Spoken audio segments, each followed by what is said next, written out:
Muy buenas tardes a todos, bienvenidos a un nuevo encuentro del CIDICSEF. Hoy, en una semana tan especial y sobre todo convulsionada, nos hacemos un tiempo para continuar aprendiendo. Tal como me comentó el doctor Mario Cohen, unas horas antes, charlando con él, me decía que el pueblo judío nunca dejó de estudiar, ni siquiera en sus momentos más sensibles. Es por ello que hoy continuaremos con nuestros encuentros presentando al doctor Mario Javier Sabán con un tema tan interesante que hemos titulado como Abraham Abulafia, su vida, su obra y su contribución a la Cábala. Abulafia, ¿en contra o a favor de Maimónides? Como en cada encuentro, antes de comenzar, queremos agradecerles a las entidades que nos vienen acompañando junto con su auspicio durante estos encuentros, y ellas son la comunidad israelita sefaradí de Chile, el Centro de Estudios Sefardíes de Caracas, la comunidad israelita sefaradí del Uruguay, la Sociedad de Beneficencia Israelita Sefaradí del Perú, la comunidad hebrea sefaradí de Bogotá, FESELA, Federación de Entidades Sefardíes de Latinoamérica, FESERA, Federación de Entidades Sefardíes de la República Argentina, y a la comunidad Betel, aquí de Argentina. Recuerden, como siempre les pedimos, de contarnos desde qué lugar en el mapa nos están viendo en el día de hoy. Y ahora sí, quiero darle la bienvenida a Leo Abadi, miembro de la comisión directiva del CIDICSEF, para que nos brinde unas palabras previo al encuentro del día de hoy. Querido Leo, adelante, por favor. Gracias, Ilan. Buenas tardes a todos. Les queremos dar la bienvenida desde el CIDICSEF. Son momentos difíciles para Israel y para todo el pueblo judío. Es bueno saber y desear dejarme expresado nuestro deseo de que ambos pueblos se encuentren en el camino de la paz. El pueblo judío ha dado muestras bastante evidentes de esta vocación por la paz. Basta citar del Tratado de Oslo, la oferta, el Tratado de Oslo, la propuesta de paz que hizo Ehud Barak en el año 2000, el plan de desconexión que hizo Sharon en el año 2005. Fueron todos planes que en definitiva eran propuestas sumamente plausibles para que el pueblo palestino tuviera su Estado, y somos de la idea de que si la vocación de alguno de los pueblos es más proclive a fundar su propio Estado que el de destruir el Estado de Israel, la paz sería posible. Nosotros estamos acá para seguir estudiando y para honrar de alguna manera esta vocación del pueblo judío. Hoy vamos a contar con la visita y el honor de que nos dé una conferencia Mario Sabán, el doctor Mario Sabán, que es amigo de la casa. El doctor Mario Sabán, voy a leer un poco su currículum, su profuso currículum. Es doctor en Filosofía por la Universidad Complutense de Madrid, licenciado en Derecho por la Universidad de Buenos Aires, doctor en Antropología por la Universidad Rovira y Vigili de Tarragona, doctor en Psicología por la Universidad Ramon Llull de Barcelona, doctor en Historia por la Universidad de Lleida, doctor en Teología por la Universidad de Murcia, doctor en Matemática Aplicada por la Universidad de Alicante. Y como dije recién, con tantos títulos que él se ha ganado, él nos ha dispensado, nos ha regalado un título que para el CIDICSEF es, un segundito, no apague, es sumamente especial, perdónenme que me olvidé de apagar el celular, discúlpenme, sumamente especial para nosotros, que es el título de amigo.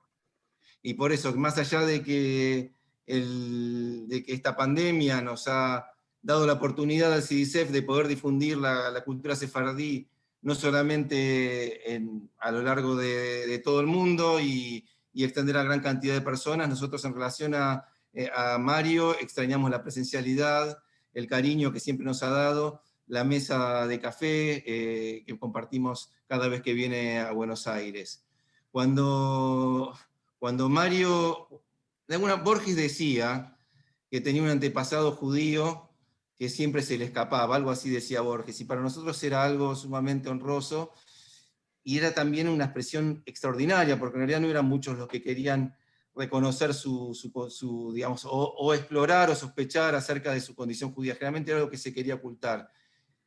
Hoy en día somos testigos de que gran parte de eso, yo al menos particularmente soy testigo de gran parte de eso, se ha modificado, de mucha gente que vive con mucho honor la posibilidad de, siendo tal vez de un origen distinto al nuestro, explorar acerca de su origen judío y la posibilidad de descender de algún judío sefardí converso.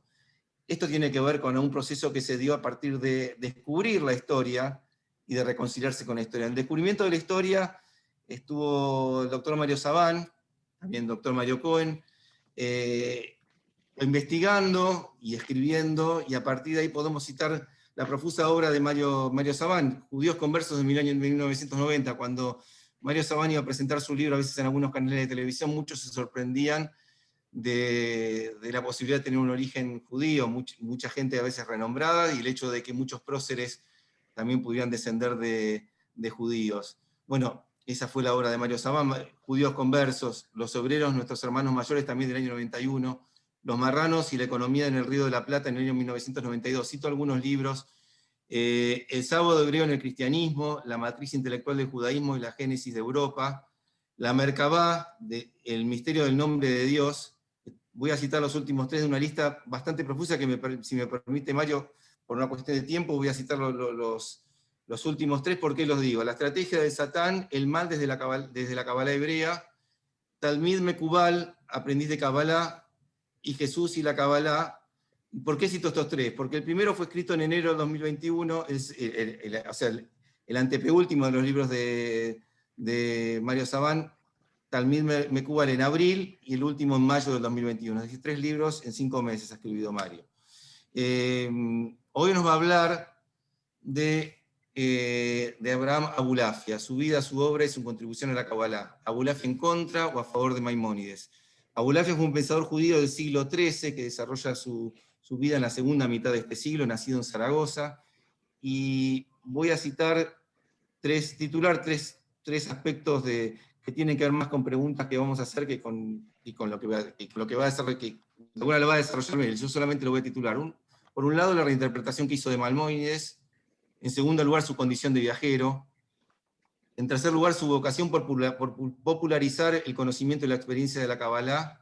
Y en último lugar, la trascendencia universal que ha tenido en varios autores y en varias obras la personalidad de Abulafia.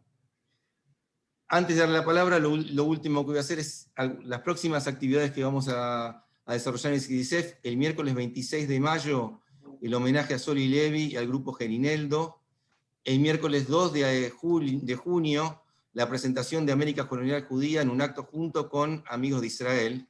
Y por último queremos destacar que este año se cumplen los 100 años de la comunidad sefardí de Tucumán, y es nuestra vocación compartir con ellos el homenaje y el festejo. Querido Mario, te cedo la palabra, es un honor que estés hoy con nosotros.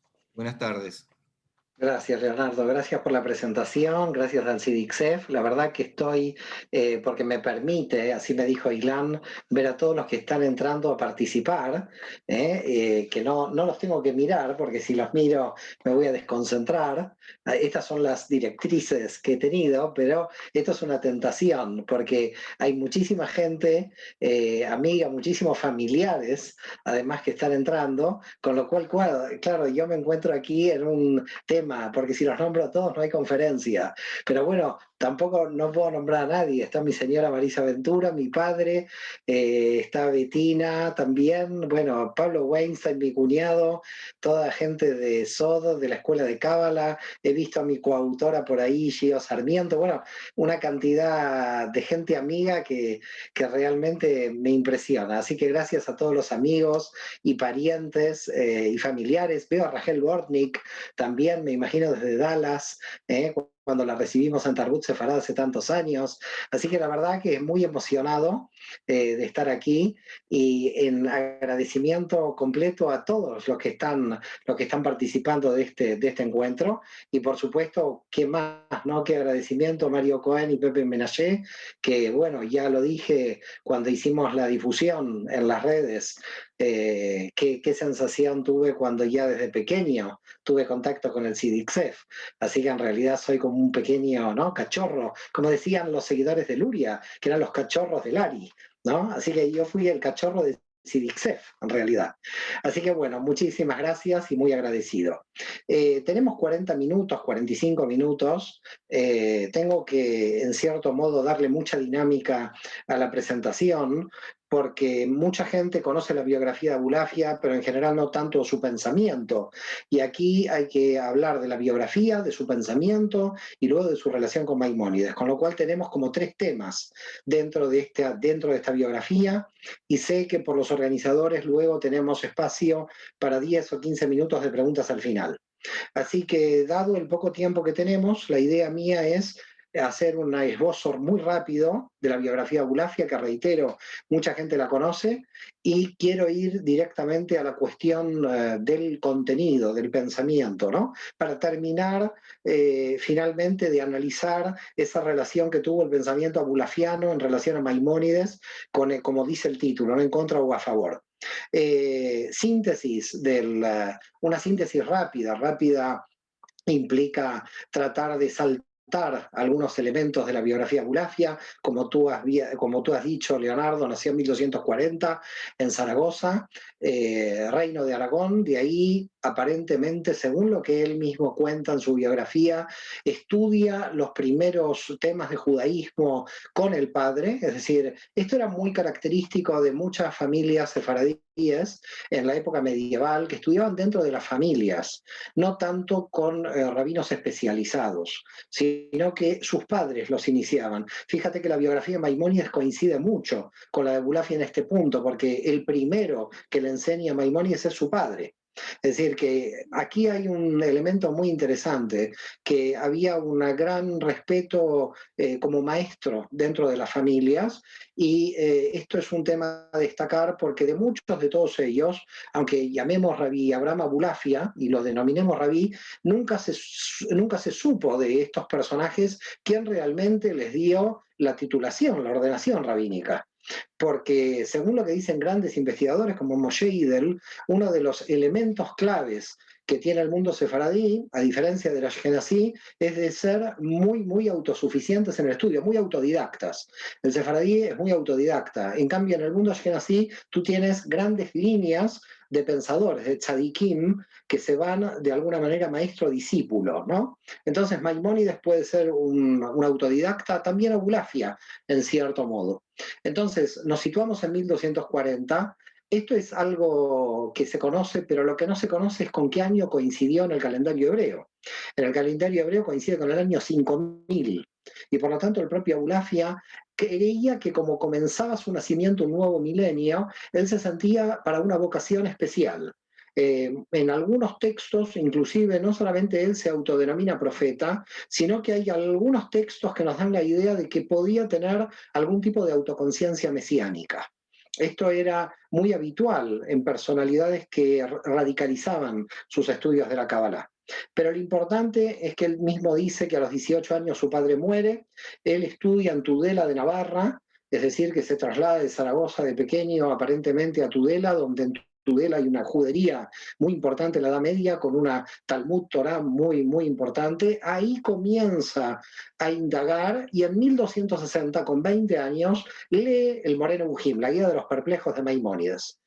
Y él mismo dice en su biografía que queda fascinado por la filosofía, queda fascinado con Maimónides, pero que de alguna forma también entiende de que tiene que superar a Maimónides, y que comienza a indagar, lo respeta, entiende lo que Maimónides hace, y llega a la conclusión de que Maimónides es un cabalista oculto. Es un tema muy interesante, este tema de Maimónides como cabalista oculto, porque poca gente lo trata, y el único que lo trató fue un investigador judío alemán, Leo Strauss, donde él hizo un libro, él escribió un libro sobre Maimónides, y donde él puede indagar dentro de la Guía de los Perplejos algunos elementos de Kabbalah en el propio Moreh Nebuchim, en la Guía de los Perplejos.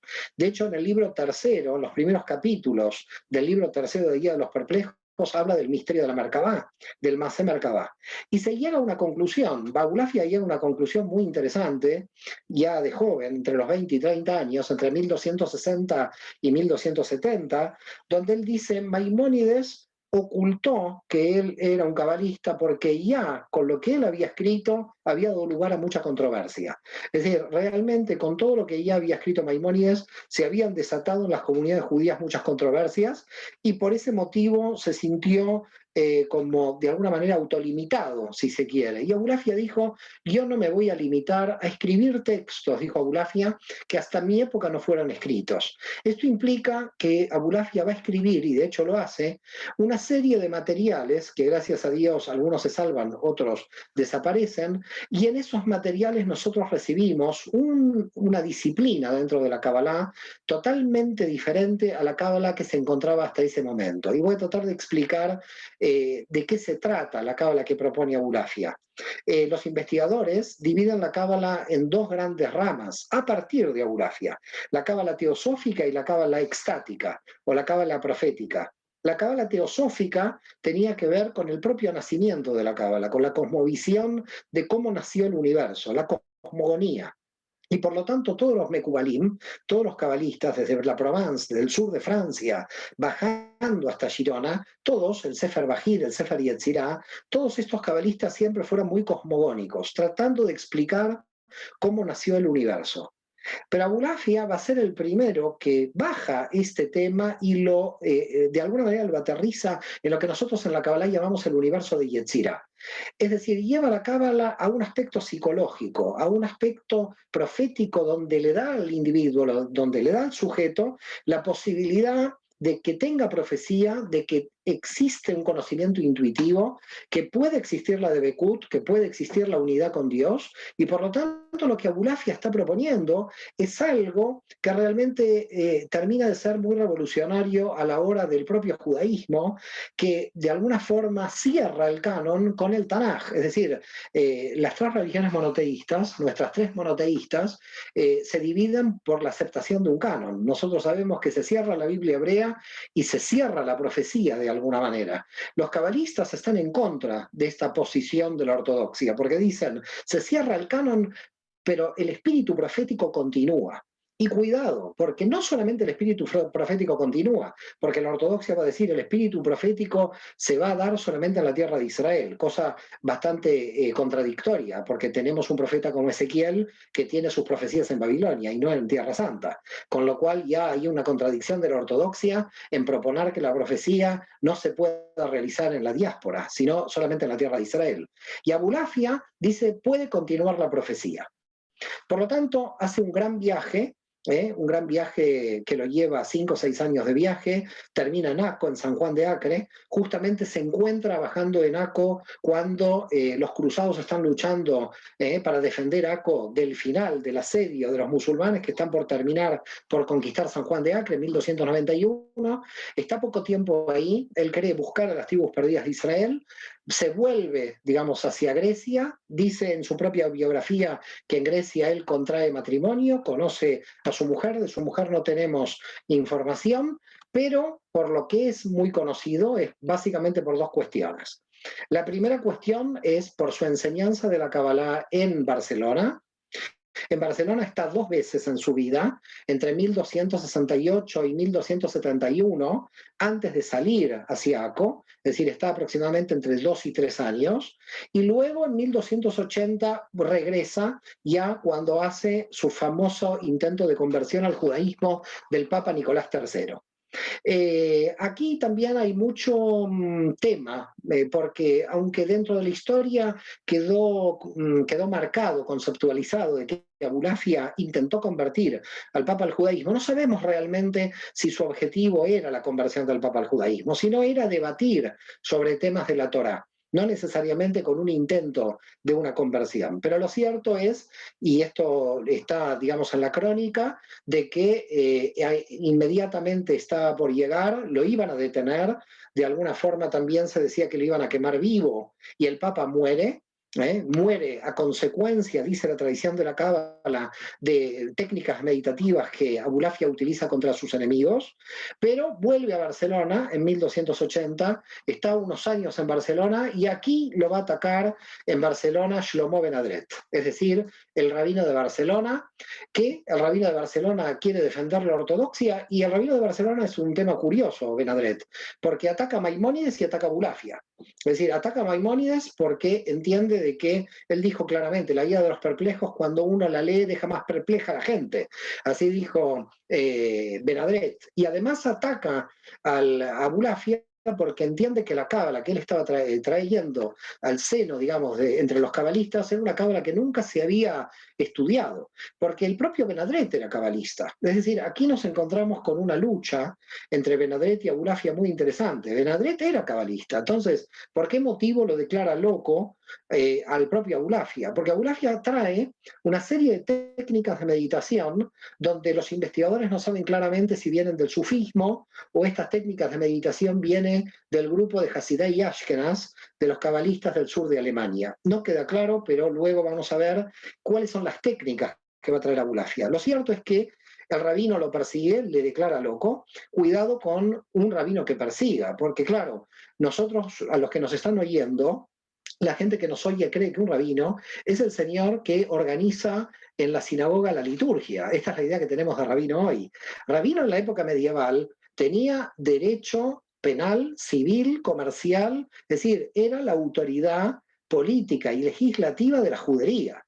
Y cuidado que el Benadret y los rabinos de Aragón tenían el derecho a aplicar la pena de muerte. Es decir, los rabinos no eran rabinos que te expulsaban de la sinagoga. Los rabinos en la época medieval, si te llegaban a excomulgar, quedabas fuera de la comunidad y quedaba fuera absolutamente de todo. Por lo tanto, era una autoridad muy importante, mucho más de la que nosotros podríamos imaginar en la actualidad.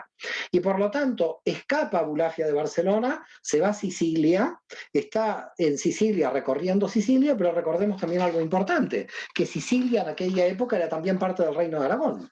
Con lo cual, ¿qué hace Benadret? Envía cartas a los rabinos de Sicilia para que excomulguen y para que lo persigan al pobre Abulafia, que seguía siendo perseguido por todas las comunidades. ¿Cómo termina la historia? En 1288, ya con 48 años, estamos hablando de un hombre que con 48 años en aquella época ya era un anciano, se refugia en la isla de Comino, al norte de la isla de Malta, y ahí desaparece en 1292. Es decir, no sabemos ya nada de él, probablemente murió, pero no sabemos dónde está enterrado. Hay una antigua leyenda entre la gente de Malta, que cuando hay una gran neblina en la isla de Malta va a aparecer el alma de Abraham Abulafia y nuevamente va a aparecer Abulafia allí.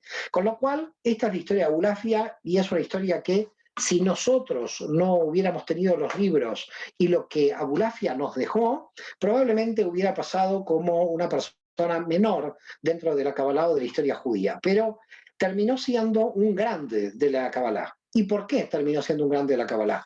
Porque con el tiempo, y estamos ya hablando casi probablemente 300 años después, va a ser rescatada las técnicas de Abulafia por uno de los grandes maestros de la Kabbalah de Safed, que es Moisés Cordovero.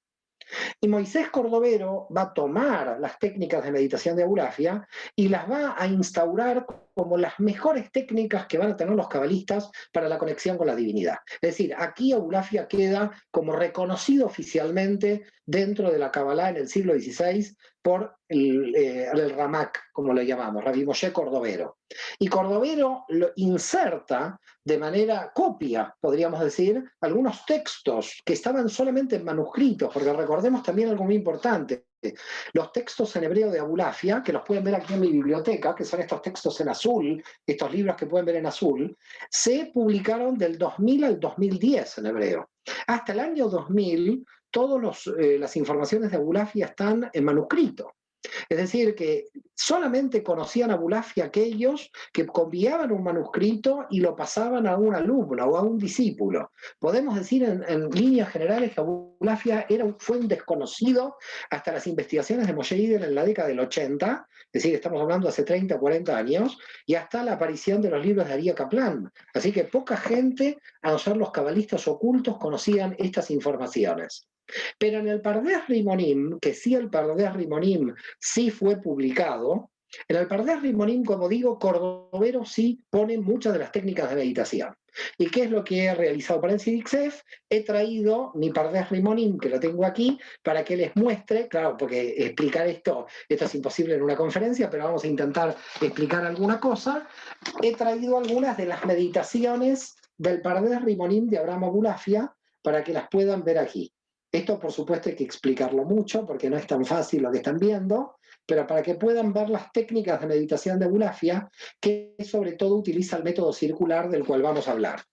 Entonces, la pregunta, las primeras cuestiones aquí es, ¿cuál es la sustancia de su pensamiento? Ya dejo la biografía. Vamos a los próximos 20 minutos a hablar de la sustancia del pensamiento de Abulafia, luego finalmente vamos a hablar con respecto a Maimónides.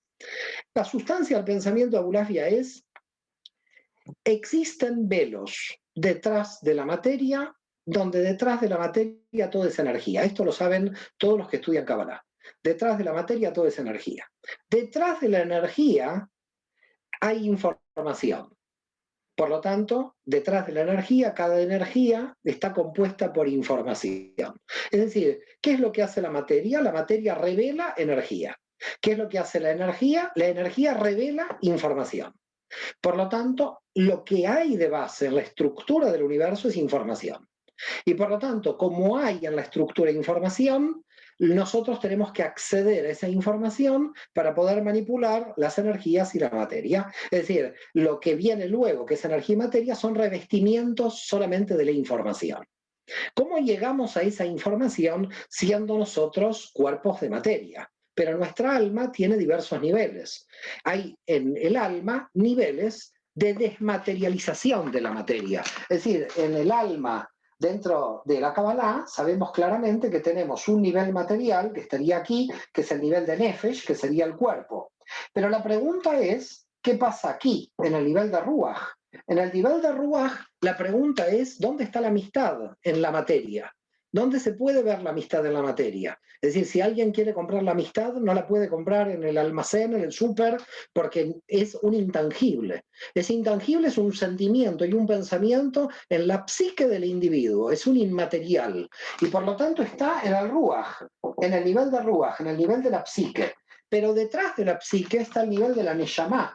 Y en el nivel de la Neshama están las causas ocultas por las cuales el alma vino a este mundo. Es decir, el sentido de la vida, el sentido del alma por el cual vino a este mundo.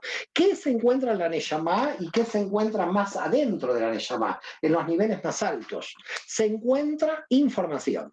Es decir, para los cabalistas y para Abulafia, el universo es un sistema de información que se muestra como energía, se revela como energía o se revela como materia. Y por lo tanto, nuestra llegada a ese sistema de información son a partir indudablemente de las palabras. Pero las palabras tienen un problema, dicen los cabalistas y Abulafia en este sentido. Las palabras, nosotros podemos utilizarlas para interpretarlas, es decir, para hacer causa de consecuencias, y eso es el Derash, eso es el Talmud, cuando una persona puede estar debatiendo sobre una palabra, sobre un texto, pero los cabalistas no van de la palabra a la interpretación. Los cabalistas van hacia el interior de la palabra. ¿Qué pasa con la numerología de las letras hebreas y qué sucede con los símbolos de cada una de estas letras?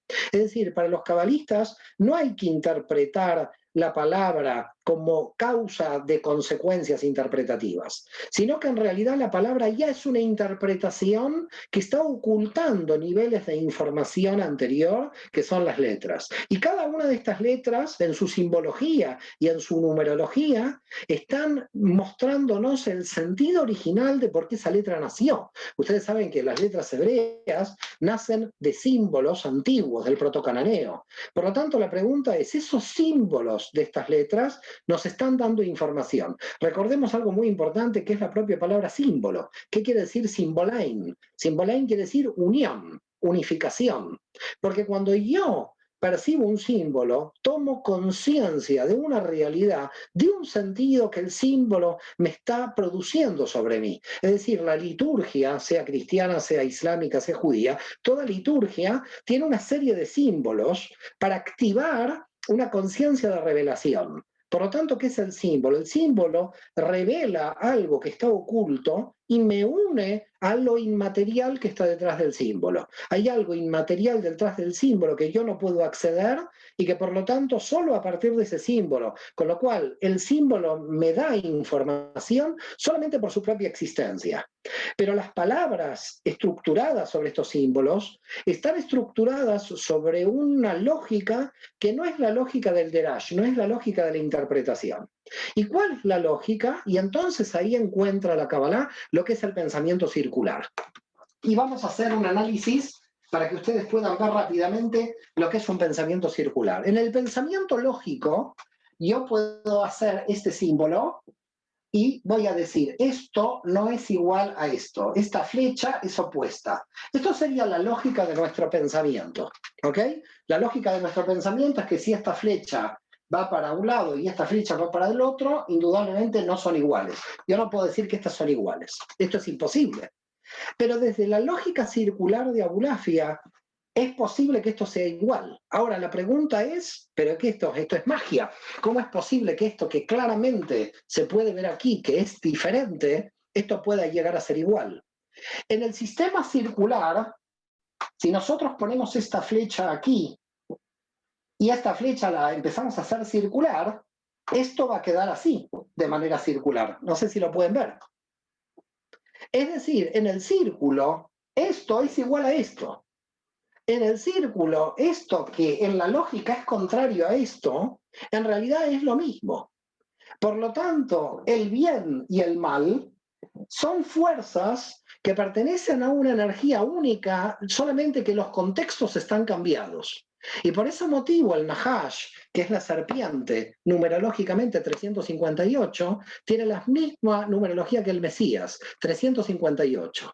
Es decir, lo que va a descubrir Abulafia es que cuando existe en hebreo una palabra en sentido positivo y esa misma palabra trabaja en sentido negativo, estamos encontrando energías que en su punto neurálgico aquí están unificadas bajo el símbolo del Aleph.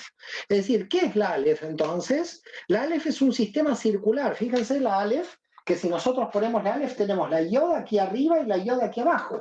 Es decir, estamos hablando de un sistema circular. Al Aleph la podemos hacer rotar.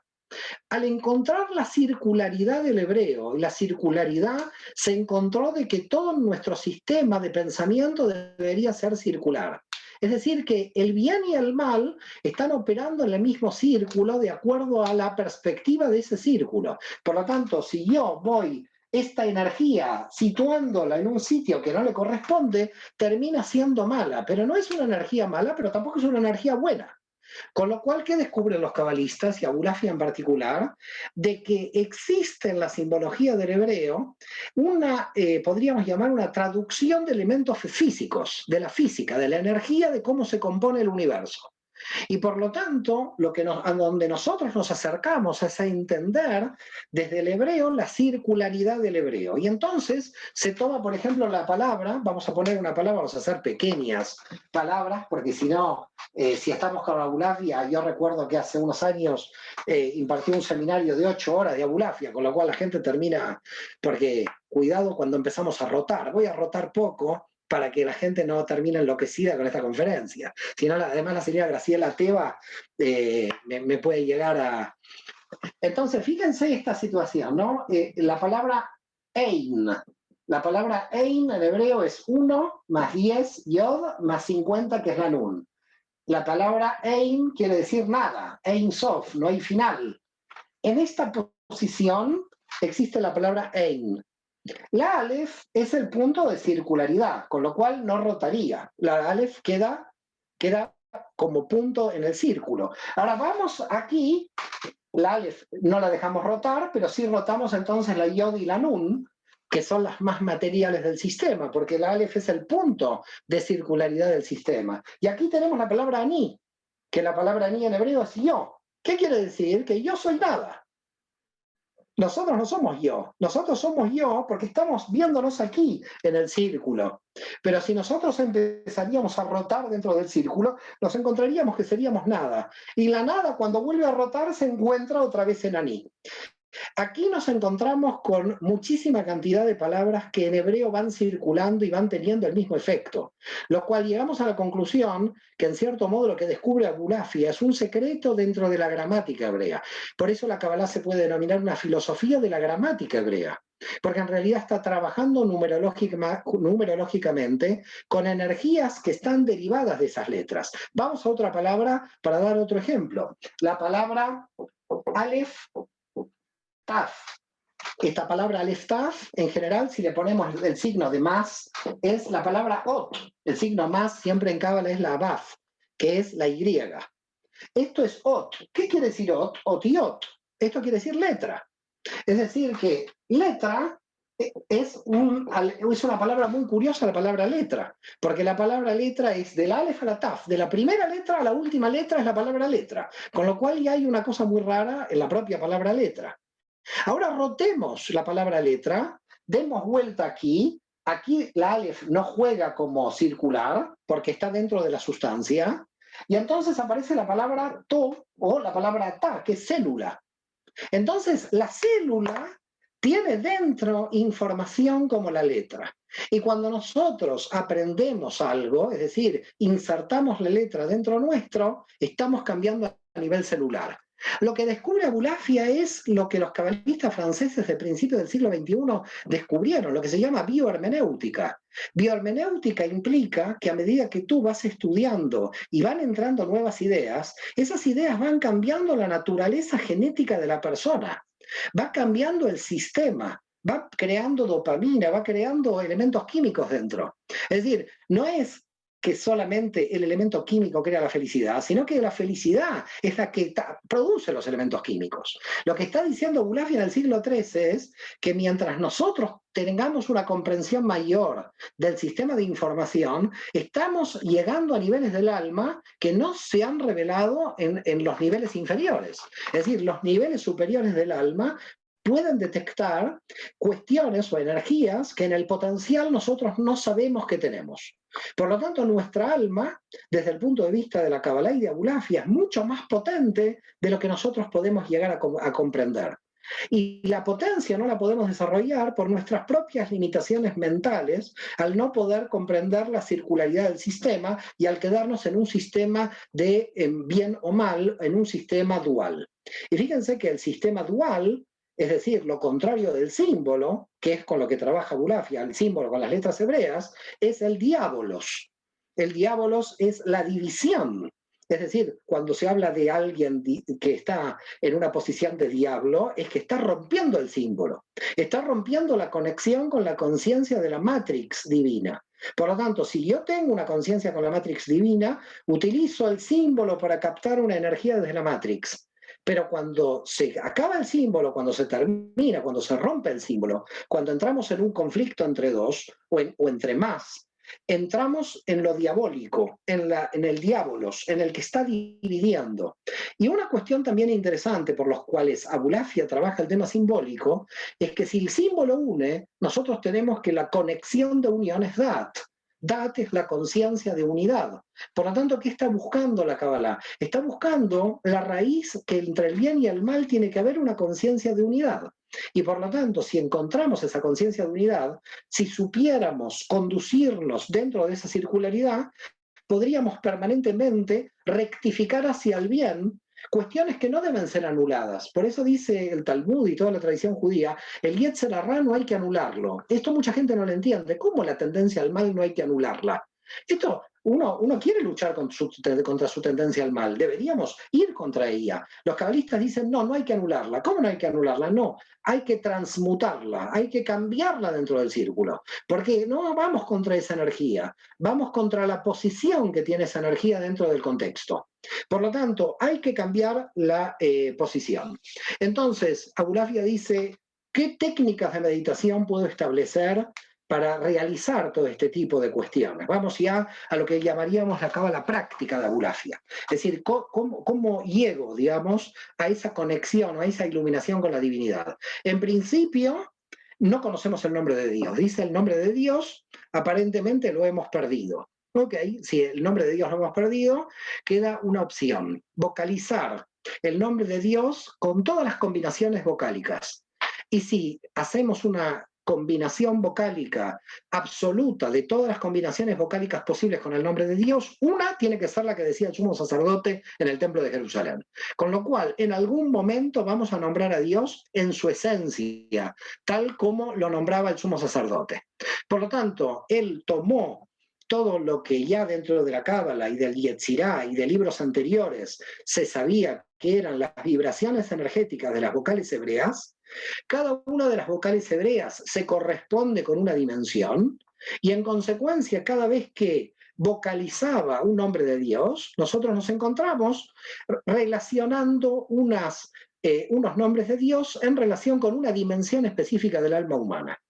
Y por lo tanto, cada dimensión del alma humana, por una vibración del sonido que yo estoy realizando, y si vamos a los textos, por ejemplo, del Día del Perdón, en el Yom Kippur, vamos a encontrar muchas, claro, en la Reforma y los conservadores perdieron esto, pero en la liturgia sefaradí todavía se mantiene. Se puede ver en la liturgia sefaradí las puntualizaciones vocálicas de los diferentes nombres de Dios dentro de la liturgia del Día del Perdón, del Yom Kippur. ¿Y por qué justo en el Día del Perdón? Porque tenemos que ahí rectificar las 10 dimensiones. 10 dimensiones que los cabalistas dicen que de Rosh Hashanah y Yom Kippur son 10 días.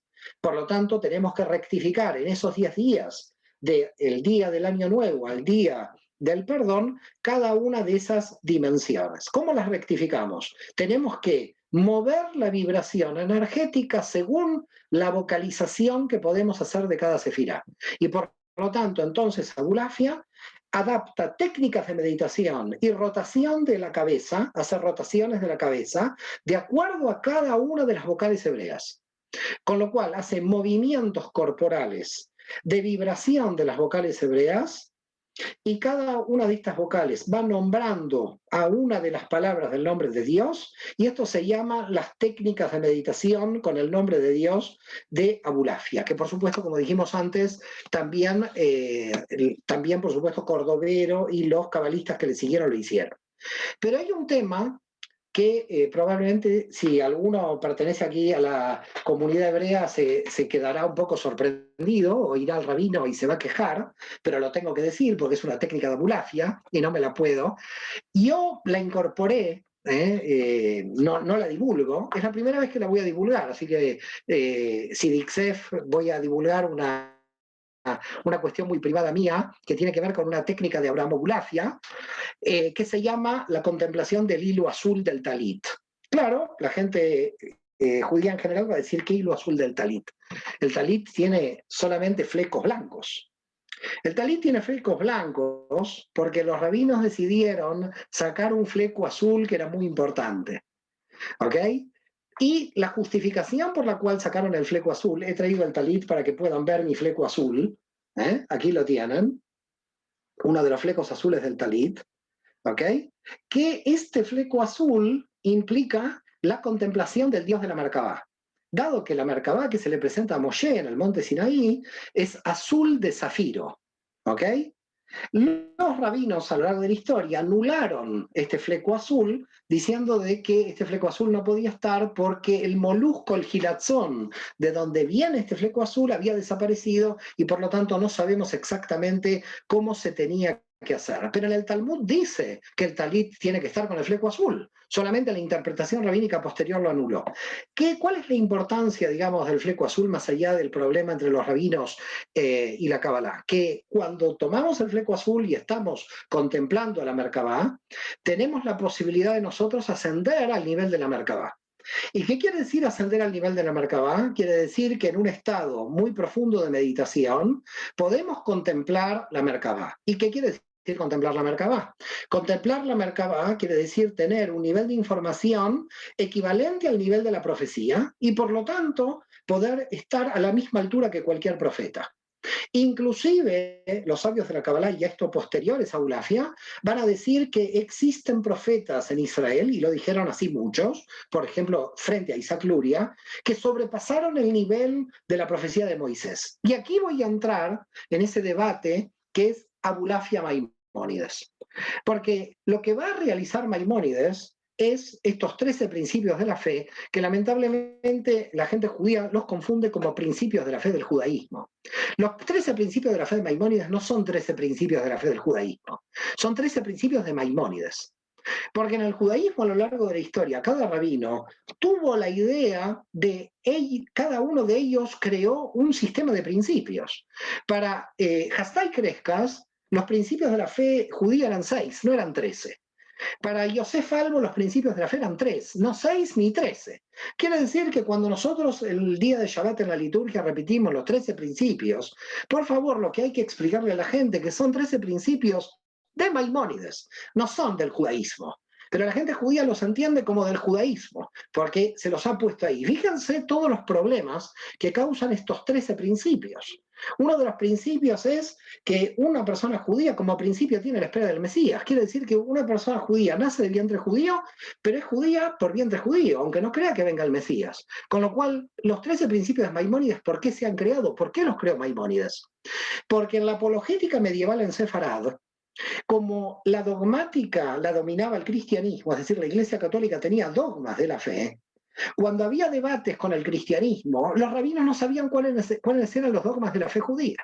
Por lo tanto, Maimónides ayuda al mundo judío a la defensa frente a las otras religiones, sobre todo a la Iglesia Católica, y crea estos 13 principios de la fe para que todos los rabinos estén de acuerdo en cómo realizar un debate con la Iglesia Católica. Por eso nosotros tenemos estos 13 principios de la fe, porque Maimónides lo que quiso crear son principios teológicos para la defensa de la identidad judía, pero no para la propia identidad judía. Y fíjense lo que sucedió cuando fue la disputa de Tortosa, en 1413-1414.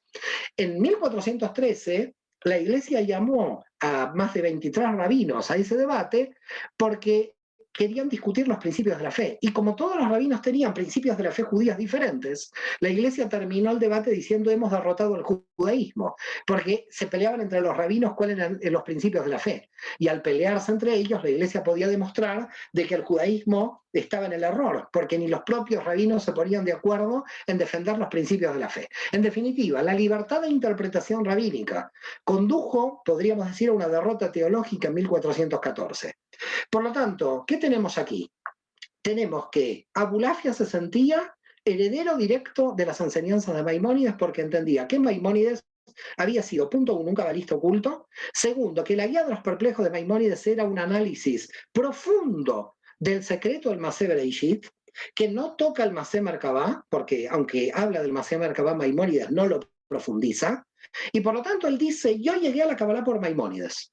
A lo largo de toda la historia, y el propio Sacuto y otros rabinos anticabalistas de Italia van a decir que esto fue un error, que es la locura de Abulafia, hasta que, como dijimos al principio de nuestro encuentro, Leo Strauss va a reivindicar la posibilidad de que en realidad Maimónides haya ocultado su posibilidad de ser realmente un cabalista.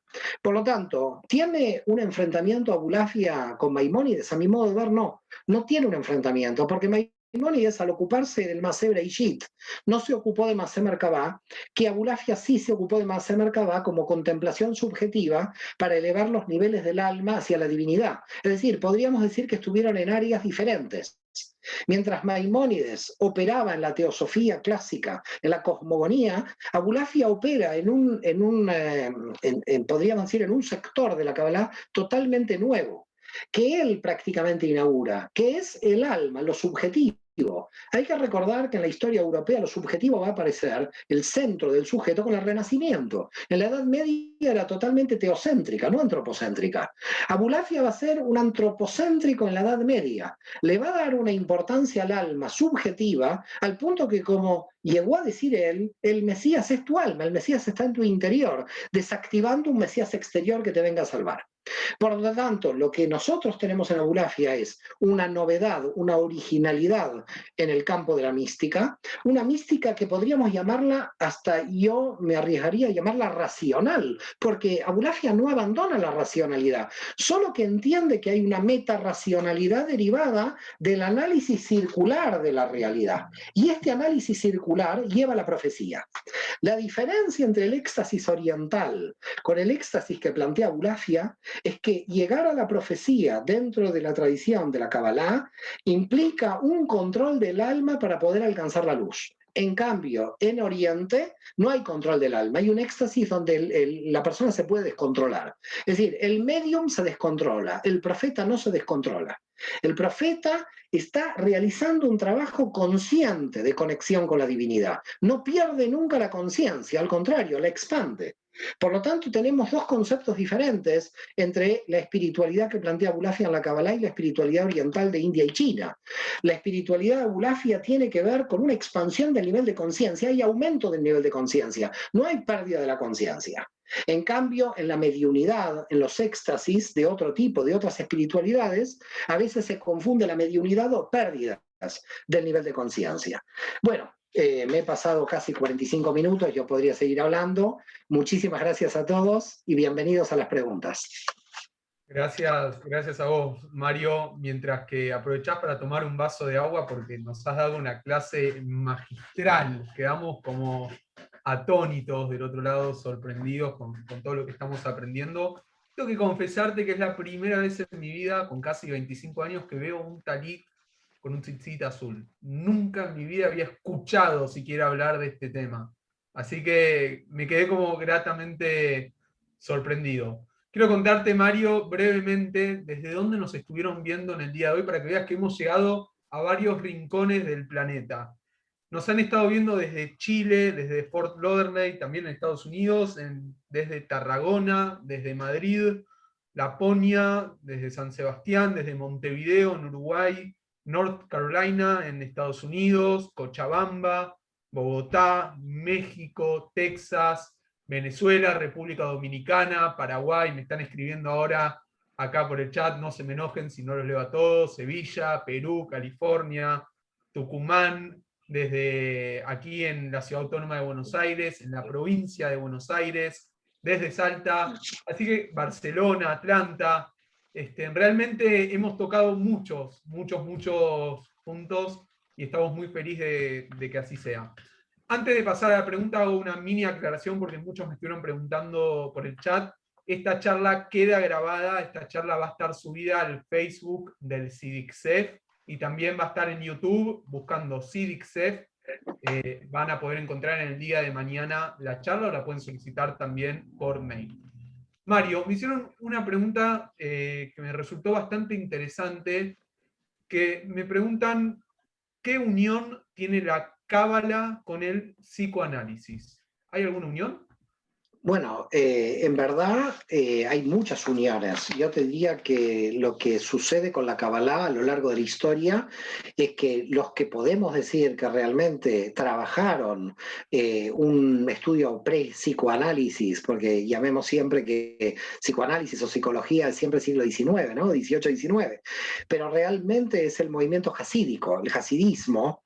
Luego, el que comenzó ya a hablar del alma, es decir, en realidad, Abulafia, que fue minoría, claramente, que quedó muy solo en la Edad Media, a medida que se fue desarrollando la Kabbalah, fue teniendo cada vez más fuerza al punto de que llegamos con Cordovero, con Luria, en el siglo XVI, a ya tener un estudio de las Sefirot prácticamente a nivel psicológico. Es decir, porque cada alma tiene esta sefirot y como fractal la mente humana, y por lo tanto lo que podríamos decir es que ya a partir de Cordovero y a partir de, no tanto de Luria, porque Luria era más cosmogónico, pero Cordovero ya podríamos decir que hay claramente un análisis psicológico.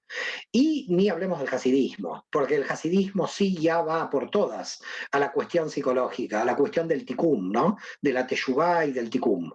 Pero esto podríamos decir que Abulafia es como un precursor de todo esto, de este movimiento. Es decir, es muy querido por esto, porque abre.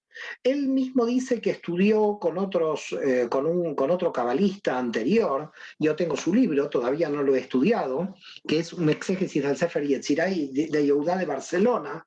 Esta obra es del siglo XI, ¿ok? Y es una interpretación de la cual estudió Abulafia. Así que en realidad, Ilan, tengo la obra raíz de donde estudió Abulafia Cábala, pero todavía no he tenido tiempo de estudiarla. Pero esta es la obra raíz, es decir, Yehudá de Barceloni, Yehudá Barzilai de Barceloni, Barzilai, para la gente del Sidixef, lo digo, del siglo XI, de Barcelona. Esta obra es la que podríamos decir es la inspiración por la cual estudió Abulafia. ¿Ok?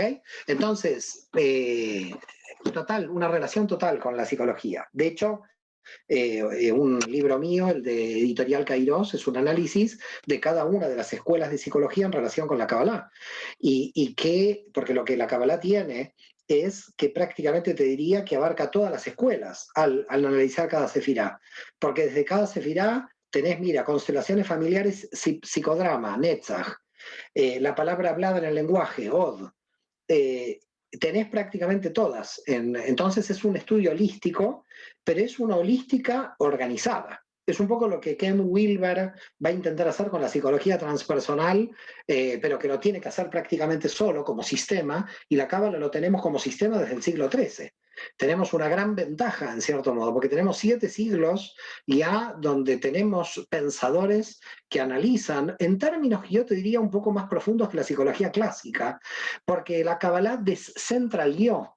El problema de la psicología es que te podés quedar 20 años hablando de ti con un psicólogo, de ti mismo, y llega un momento que está muy aburrido uno de uno mismo. Entonces ya no quiere ir más a un psicólogo, porque ¿de qué vas a hablar? Si ya sabes lo que fue tu papá, tu mamá, ¿de qué vas a hablar en un psicólogo? Llega un momento que hay un momento de quiebre en la psicología, que no hay una respuesta sobre el sentido del alma. Y el sentido del alma lo da la Kabbalah cuando en realidad pasás a ser parte de un sistema cósmico, cosmogónico, dejas de lo psicológico. Por ese motivo podemos decir que Jung, y hay buenos trabajos en la relación de psicología junguiana y Kabbalah, del teórico de New York, que es Dobner. Después, si quieren, lo podemos pasar. Es decir, hay una personalidad, un investigador muy potente en Estados Unidos que ya hace más de 20 años ha analizado la simbología junguiana con respecto a la simbología que trabaja la Kabbalah.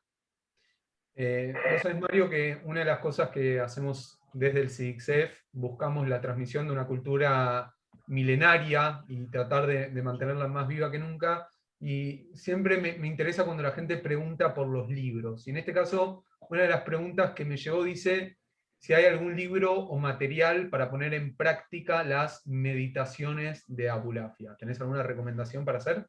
Es un problema porque yo podría recomendar libros, lo que pasa que la gente por el libro mismo no lo puede, es muy difícil realizar la práctica meditativa. Nosotros en la Escuela de Cábala desde Barcelona, pero que está en la web, hemos convocado al que es hoy el cabalista que conoce con mayor profundidad la aplicación de la meditación de Abulafia, que es Eduardo Madirolas. Eduardo Madirolas, que vive en el Escorial, y que nosotros lo hemos tenido con un curso que está grabado dentro de la escuela, va a ser un segundo curso más avanzado. Él es una de las pocas personas en el mundo que conoce cómo se realizan las meditaciones. Por ese motivo es un problema. Yo te podría recomendar libros, pero la persona va a ver un libro y va a ver letras hebreas con vocales que quizás no sabe ni cómo pronunciarlas o cómo cantilarlas. Entonces, creo que lo importante sería tener el libro, pero tener un maestro que te pueda enseñar la meditación. Entonces, yo creo que podría uno eventualmente comprar el libro de meditación y cábala, a ver dónde lo tengo, no lo tengo a mano ahora, pero el libro de meditación y cábala de Aryeh Kaplan es una obra que yo Creo que ahí hay grandes meditaciones importantes, están las de Abulafia ahí, y además tendrían que para mí tomar contacto con Eduardo Madirolas y realizar un curso con él, porque es muy difícil solamente con un libro tener idea, tienes que estar guiado en una meditación, porque en la Kabbalah las meditaciones son muy estructuradas. Hay meditaciones de muy alto nivel que no se enseñan, ¿eh? Es decir, por ejemplo, hay una meditación del capítulo 4 de Yarei Kedushá, de las puertas de la santidad de Jaim Vital, que son meditaciones peligrosas. Entonces hay niveles de meditación que no se enseñan. Bien. Y por supuesto que iba a salir otra pregunta más preguntando qué libros se pueden conseguir en la actualidad, tanto en Argentina como en España, no importa si está en español o en inglés. ¿Tenés algún libro para decir? Mira, de bibliografía es de acuerdo a qué nivel en Cábala se encuentra la persona. Si la persona está comenzando recién, hay muy buenas obras. La primera obra que uno tiene que leer antes de empezar a hablar es, por supuesto, la historia de la Kabbalah de Gershom Scholem. Esa sería la número uno, la clave. A partir de ahí tiene que entrar con Moshe Idel, la obra de Cábala de Moshe Idel, de Editorial Ciruela, y las obras en poética y literatura de Cábala son de Mario Satz, hay muchas que Mario Satz tiene muy buenas. Yonet Salai, el cabalista joven de Uruguay que murió, tiene pequeños libros de Kabbalah que son también muy buenos. Yo creo que por estos libros uno puede entrar. En un segundo nivel estaría, por ejemplo, el libro Sod 22, que es de mi autoría, pero en un segundo nivel. Yo el de Sod no sé si lo recomendaría en un primer momento, porque quizás habría que leerlo sin las notas de pie de página, para poder leerlo en una primera lectura. Entonces, en una primera lectura, yo creo que Mario Satz, Yonet Salai, estos serían los libros que yo recomendaría. Por eso las recomendaciones en Cábala son como difíciles porque hay que saber en qué nivel se encuentra el alumno. Asumo, con esto último que dijiste, asumo que podés responder a la próxima pregunta, y si hay algo que siempre despierta la Kabbalah, el misticismo judío, son estas dudas que dicen, ¿por qué se le da el término de peligroso a la meditación? ¿Por qué hay como una cierta zona ahí extraña por investigar, por así decirlo? No es extraña, es decir, a un bebé no le puedes dar carne. No es extraña. Hay niveles. No puedes llevar a un niño de 6 años a la universidad, porque es que no va a entender. Es decir, ¿por qué motivo no puedes enviar a un niño de 6 años a la universidad? Lo puedes enviar, pero el tema es, ¿está preparado su vasija para recibir esto? Yo creo que hay que ser muy cautos en temas de Kabbalah. Hay que ser muy cuidadosos y muy prudentes. Y con la prudencia se va más rápido en Kabbalah. Cuando alguien se lanza a la luz directamente, fíjate que el filósofo Levinas va a decir, la Torah está diseñada no para buscar a Dios, sino para poder soportar la luz de Dios. La Torah no está diseñada para buscar a Dios. La Torah está diseñada para tener las gafas suficientes de poder resistir la luz de Dios. Y esto, a mi modo de ver, es lo que sucede en la Cábala, porque en la Cábala lo que puede pasar es que cuando llegas a un nivel de Cábala te das cuenta de que todo el mundo, como dice Nachman de Bratz, es mentira. Que lo que nosotros vemos es energía donde hay pensamiento atrás. Y entonces no podrías tener familia, ni pareja, ni vivir, ni trabajar, si te das cuenta de que todo el mundo es mentira. Pero en un nivel, todo este mundo es falso. Porque en un nivel, lo que es verdadero es la energía y lo que es verdadero es el pensamiento detrás de la energía. Pero como no se puede vivir así, porque vivimos en la materia, es decir, vivimos con un cuerpo y tenemos que operar en la materia, el tema de alguien que llegue a esos niveles de pensamiento es que tiene que estar muy enraizado en los niveles de la materia. Es decir, una de las obligaciones que tenemos todos aquellos que estudiamos Cábala es nunca perder la conexión con la materia. Porque si perdemos la conexión con la materia, el problema de la espiritualidad es que puede ser una espiritualidad de fuga de la materia. Es decir, gente que sube a los universos superiores porque emocionalmente no puede con las limitaciones de la materia. Nosotros no subimos a la luz en la Kabbalah. En la Kabbalah subimos a la luz para bajar la luz a este mundo. Me dejas sin palabras.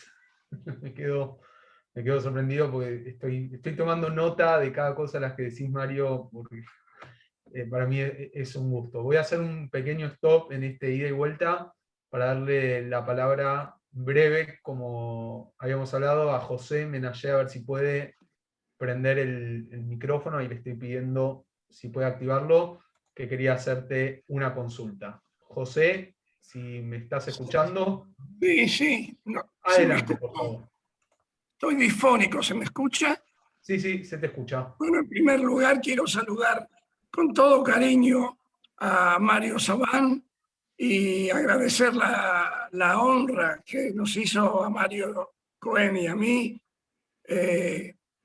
con sus menciones previas. Yo le diría que fue excelente la disertación que tuvo hoy porque casi no dejó, digamos, curiosidad o palabras, curiosidad mucha, pero palabras de preguntas, porque tuvo un panorama muy completo.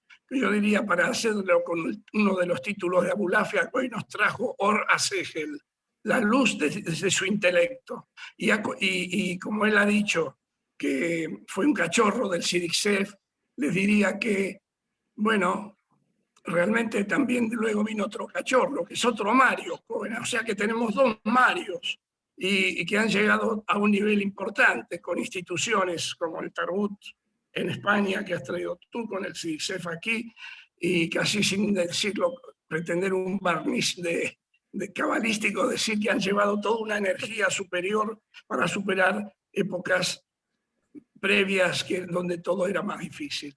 Muchas gracias, porque el que honra nos honra. Mi pregunta es una sola, porque todo lo demás lo has explicitado en mi curiosidad. La carta de Shimon Ben Aderet, el rabino este, que se dice que una de las cartas destruyó por varios siglos la Kabbalah de Abulafia y también de los principios de Maimónides. ¿Existe ese texto? ¿Se puede conseguir Sí, sí. una de esas cartas? Bueno, primero, Pepe, gracias por tus palabras, un cariño estar contigo, verte aquí. Sí, hay mucho material porque lo que ha realizado el Ayuntamiento de Barcelona es trabajar mucho todo el material de Benadret que se está publicando. Claro, Barcelona quiere mostrar quién fue su gran rabino. Como toda ciudad en España, ustedes saben que el turismo viene cuando se muestra algún gran filósofo. La gente va a Córdoba por Maimónides. Entonces, Barcelona está trabajando mucho el tema de Benadret, y de hecho Manuel Forcano, que es un especialista en idioma catalán de estos temas, del judaísmo en Cataluña, ha realizado una importante contribución a el Museo Judío de Barcelona, donde expone las obras de Benadret, porque Benadret, lo más importante que tiene Benadret son las 11.000 responsas, porque él tenía respuestas rabínicas prácticamente en toda Europa. El mapa de responsas, que está en el Museo Judío, por lo menos estaba antes de la pandemia, ahora no sé en qué situación se encontrará, que lo dirige Manuel Forcano, había responsas que él respondía a Barcelona. Con Benadret terminó siendo como un poco la capital intelectual del judaísmo del siglo XIII en cuanto a la jurisprudencia. Así que 11.000 responsas que están siendo publicadas, con lo cual te diría que hay muchas de las cartas de él que se están publicando, no todo el material igualmente está publicado, pero Barcelona tiene un gran interés en que lo de Benadret se publique. Hay dos cabalistas importantes de Barcelona, Benadret es uno, ya dijimos, aunque persiguió a Abulafia, fue un gran cabalista, teósofo, pero también hay un cabalista anterior que lamentablemente mucha gente poco conoce, no estamos para esa conferencia ahora, daría lugar a otra conferencia, también rescatado por el Ayuntamiento de Barcelona en el Museo Judío. Curiosamente, su traducción está del hebreo al catalán, no hay casi nada en castellano, creo que no hay nada en castellano, que es Abraham Bar Iyá. Les voy a contar una anécdota, porque me hiciste acordar, Pepe, de Abraham Bar Iyá, de este cabalista. Abraham Bar Iyá es un cabalista que se van a sorprender. Se escribe así, Abraham Bar Iyá, desde el 1020 al 1070 más o menos, siglo XI, quiere decir que es muy anterior a Abulafia, inclusive anterior a Barzilai, que era del 1100. Pero lo curioso es que este hombre ya conocía temas de Cábala en el siglo XI en Barcelona. Cuando Rabbi Aryeh Kaplan va a decir que la información de Kabbalah venía de Provenza, y había Kabbalah aquí. Ahora este hombre hace un tratado de matemática que fue tan avanzado para su época, Abraham Barilla, que fue el tratado donde estudió de matemática todo el alumnado de Europa hasta Copérnico en el siglo XVI. Es decir, la matemática en Europa nace por este sefaradí, Abraham Barilla, que va a descubrir las ecuaciones de segundo grado. Así que va a ser el cabalista, matemático, astrólogo, tiene un libro de astrología, y importantísimo, con lo cual ya había una tradición, digamos, dentro de la Kabbalah en Barcelona. Pero te digo, la información del documento que tú me dices, con muchos otros documentos más, el Ayuntamiento de Barcelona está trabajando para rescatarlos. Pero también tiene que rescatar a Barilla. Otra cosa importante, el libro de Barilla va a servir como inspiración a el comienzo de los estudios de Fibonacci en Italia. Fibonacci descubre Fibonacci a partir de las obras de Barilla.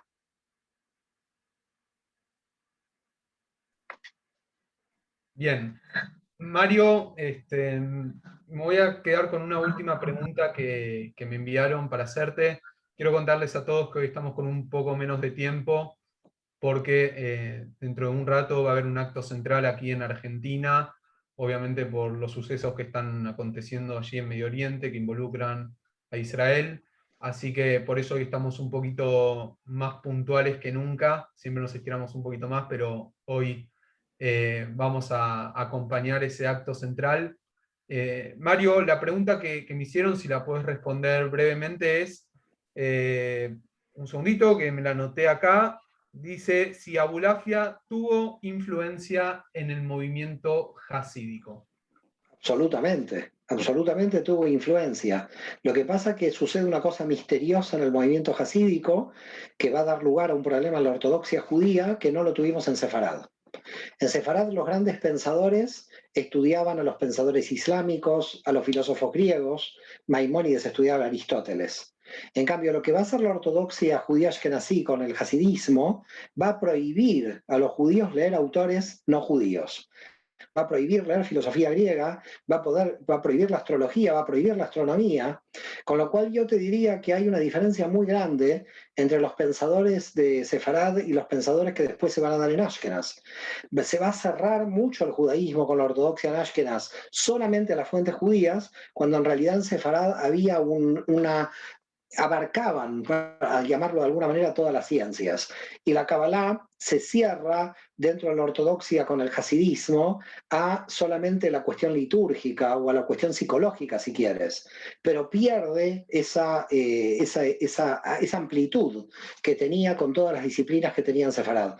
Por ese motivo, lo que estamos tratando de hacer, todos los que estamos trabajando en las diversas áreas dentro de la escuela de la Kabbalah, es intentar mostrar que la Kabbalah tiene muchas disciplinas con las cuales está relacionada y que no está cerrada a una liturgia. La Kabbalah es una ciencia, no tiene que ver con lo religioso, tiene que ver con lo científico. Por ese motivo puede aparecer un Barilla.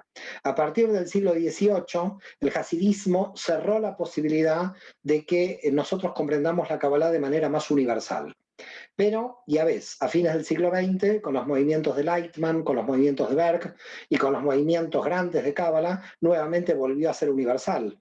Porque el alma es universal, el alma no pertenece a un grupo religioso en particular.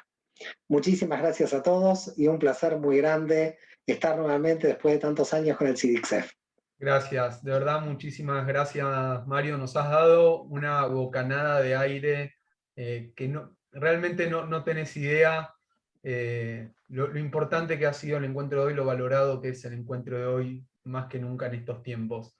Quiero, antes de despedirme, avisarles a todos que nuestro próximo encuentro con el CIDICSEF va a ser el 24, con el homenaje internacional a Soli Levi y el grupo Gerineldo de Canadá. Así que los esperamos a todos para que nos sigan acompañando. Mario, seguramente te volveremos a ver de este lado de la pantalla. Agradecerte y mucho por tu tiempo. Gracias también a la comisión directiva del CIDICSEF que organiza estos maravillosos momentos hace tanto tiempo y tan necesarios e imprescindibles que se nos convirtieron, así que solamente nos queda despedirnos con un cordial shalom, ¿sí? Y será hasta la próxima. Muchísimas gracias, a cuidarse y nos volvemos a ver dentro de muy poquito tiempo. Nos vemos. Shalom a todos, gracias. Nos vemos.